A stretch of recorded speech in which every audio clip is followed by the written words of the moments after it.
श्री स्वामी समर्थ मित्रांनो, आजच्या व्हिडिओत आपण सुरू करूया स्वामी महाराजांच्या आशीर्वादाने। आज मी तुम्हाला शेगाव गावातील महालक्ष्मी आईचे मंदिर दाखवणार आहे। या व्हिडिओमध्ये तुम्हाला महालक्ष्मी आईचं मंदिर, सुंदर परिसरातील शांत वातावरण आणि आकर्षक शिल्पकला पाहायला मिळेल।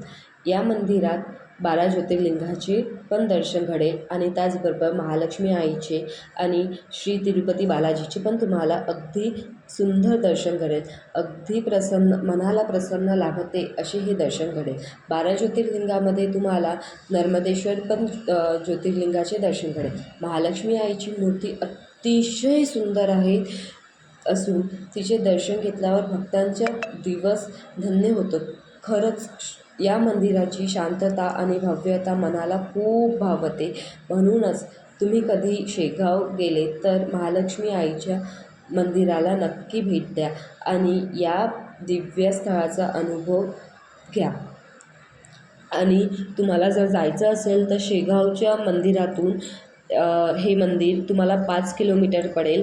तुम्ही कोणाला तुमच्या जर गाडी असेल, कार असेल तर तुम्ही कोणाला विचारत जाऊ शकता किंवा मग सरळ मंदिरातून तुम्ही थेट ॲटोने सुद्धा जाऊ शकता। पर कॅन्डिडेट 30 रुपये घेतात। आणि तुम्हाला जर आनंद विसावापासून जर जायचं असेल तर ते तिथून फक्त तुम्हाला 3 किलोमीटरच्या अंतरावर पडते, तिथूनही तुम्हाला 30 रुपयेच घेतात। ह्या व्हिडिओमध्ये तुम्हाला मी पूर्ण 12 ज्योतिर्लिंगाचं दर्शन दिलेलं आहे आणि हे सगळे नर्मदेश्वर ज्योतिर्लिंगच आहेत।